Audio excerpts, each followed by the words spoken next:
नमस्कार दोस्तों, आज हम बात करेंगे दुनिया की सबसे बड़ी ई कॉमर्स कंपनी अमेज़न और उनके मालिक जेफ बेजोस की। इन्होंने दुनिया की सबसे बड़ी नदी अमेज़न का सिर्फ नाम ही नहीं दिया, बल्कि 30 सालों में उतनी बड़ी कंपनी बना भी दिया। Amazon.com आज दुनिया की सबसे बड़ी रिटेल कंपनी बन चुकी है। तो कैसे बनी अमेज़न दुनिया की सबसे बड़ी ई कॉमर्स कंपनी? क्यों उनको ई कॉमर्स का भीष्म पितामह माना जाता है? तो क्या किया जो सिर्फ 3 एम्प्लॉय और गैरेज से शुरू हुई कंपनी आज घर घर तक पहुंच चुकी है? ऐसे कौन से मंत्र थे जिसको पढ़ के जेफ बेजोस आज दुनिया का सबसे बड़ा रईस इंसान बन गया? तो दोस्तों आज जानेंगे जेफ बेजोस के एक साधारण इंसान से एक अमीर इंसान बनने तक का सफर कैसा रहा। आज की इस केस स्टडी में हम जानेंगे कंपनी के फाउंडर के बारे में, कंपनी कहाँ से शुरू हुई, कंपनी में क्या क्या प्रॉब्लम्स आई, उनके सॉल्यूशन क्या थे, आज अमेज़न कितनी बड़ी कंपनी है, अमेज़न के आगे की क्या फ्यूचर प्लान्स है और अमेज़न आने के कारण छोटे व्यापारी और पब्लिक को क्या फायदे और क्या नुकसान हुए। तो चलिए शुरू करते हैं जेफ बेजोस की लाइफ से। जेफ बेजोस का जन्म 12 जनवरी 1964 में मैक्सिको में हुआ था। जेफ एक 17 साल की माँ जैकलिन के घर पैदा हुआ था, पर उनकी माँ बाप की मैरिज लाइफ ज़्यादा देर तक चली नहीं और जेफ की छोटी उम्र में उनका तलाक हो गया। उसके बाद उनकी मां ने क्यूबन इमिग्रेंट बेजोस से शादी की और वहीं से जेफ को बेजोस नाम की सरनेम मिली। जेफ बचपन से ही क्रिएटिव दिमाग के थे। उन्होंने अपनी 5 साल की एक छोटी सी एज में अपने पलंग के सारे स्क्रू निकाल दिए, सिर्फ ये जानने के लिए कि इसका स्ट्रक्चर कैसे काम करता है। बचपन से ही उनका दिमाग इंजीनियरिंग और लॉजिक में लगता था। वहाँ वो अलार्म सिस्टम बनाते, सर्किट को तोड़ते और कंप्यूटर चिप से वो खेलते थे। उनको इलेक्ट्रॉनिक चीज़ों में ज़्यादा ही दिलचस्पी थी। जेफ ने हाई स्कूल के बाद एडमिशन लिया प्रिंसटन यूनिवर्सिटी में, जहां से उन्होंने इंजीनियरिंग की डिग्री की। यहाँ पे एक इम्पोर्टेंट पॉइंट है, जेफ सिर्फ इंजीनियर ही नहीं थे, उनका दिमाग बिजनेस भी सोचता था। जेफ की पहली जॉब थी फिनटेल नाम की एक फिनटेक कंपनी में, जहाँ पे वो नेटवर्क बिल्डिंग का देखते थे। फिर उन्होंने काम किया बैंकर्स ट्रस्ट में, जहाँ पे वो वाइस प्रेसिडेंट थे। सबसे इम्पोर्टेंट, उन्होंने डी शो नाम की एक इन्वेस्टमेंट फर्म में जॉब की। यहीं से उनका दिमाग बिजनेस आइडिया पे एक्सप्लोर हुआ। जेफ ने नोटिस किया कि इंटरनेट का यूज 2300% से बढ़ रहा है, वो भी हर साल।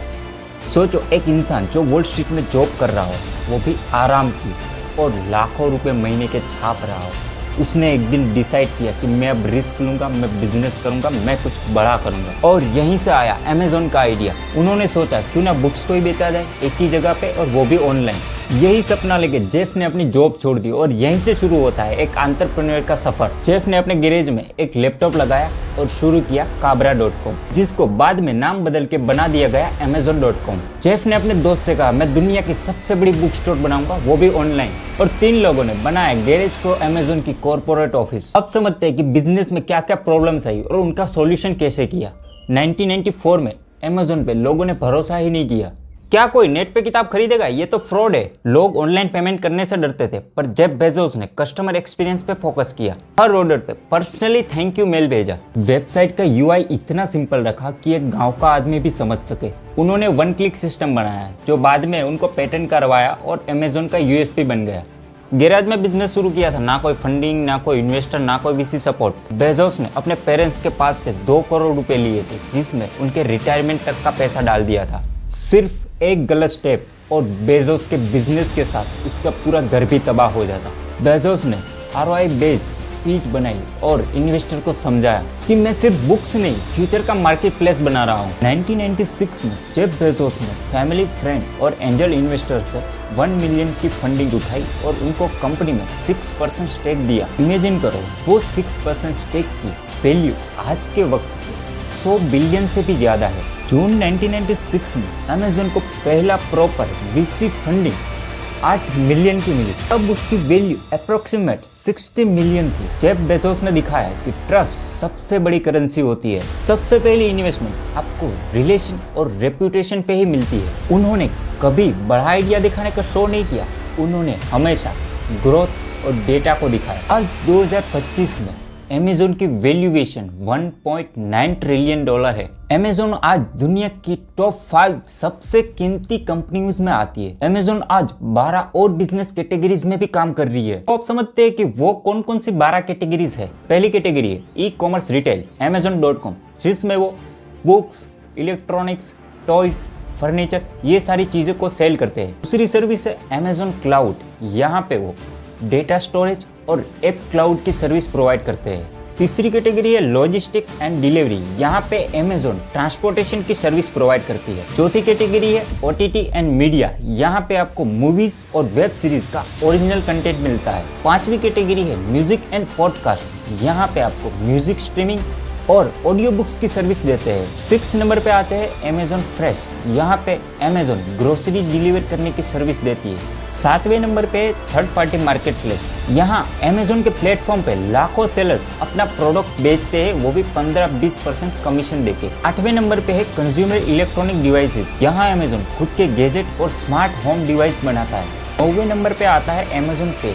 ये एक डिजिटल पेमेंट प्लेटफॉर्म है। 10वें नंबर पे है बुक्स फिजिकल एंड किंडल्स। 11वें नंबर पे है B2B एंटरप्राइज सर्विस। लास्ट और 12वें नंबर की category gaming and live streaming. आज अमेजोन में 1.52 मिलियन लोग दुनिया भर से काम करते हैं। ईयरली अमेजोन एम्प्लॉय की सैलरी 93 बिलियन USD होती है। अगर अमेजोन आज एक देश होता तो ये सैलरी पाकिस्तान या श्रीलंका के पूरे बजट से ज्यादा होता। अब देखते हैं अमेजोन मार्केटिंग एंड एडवर्टाइज पे कितना खर्च करती है। अमेजोन हर साल 23 million USD marketing and advertising पे खर्च करती है। अगर जेफ बेजोस की अभी की 2025 की पर्सनल वेल्थ देखने जाए तो वो होती है 205 बिलियन USD, जो इंडियन करेंसी में 17 लाख करोड़ होती है।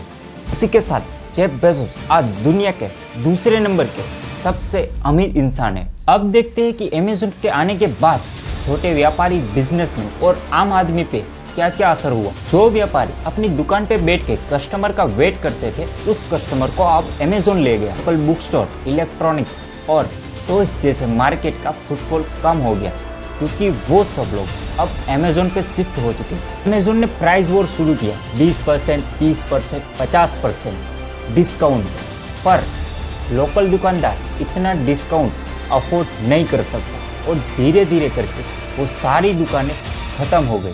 अमेजोन की सेल पे 15,000 का फ़ोन 12,000 में मिलता है, पर लोकल दुकानदार ये प्राइस में फ़ोन नहीं बेच सकता।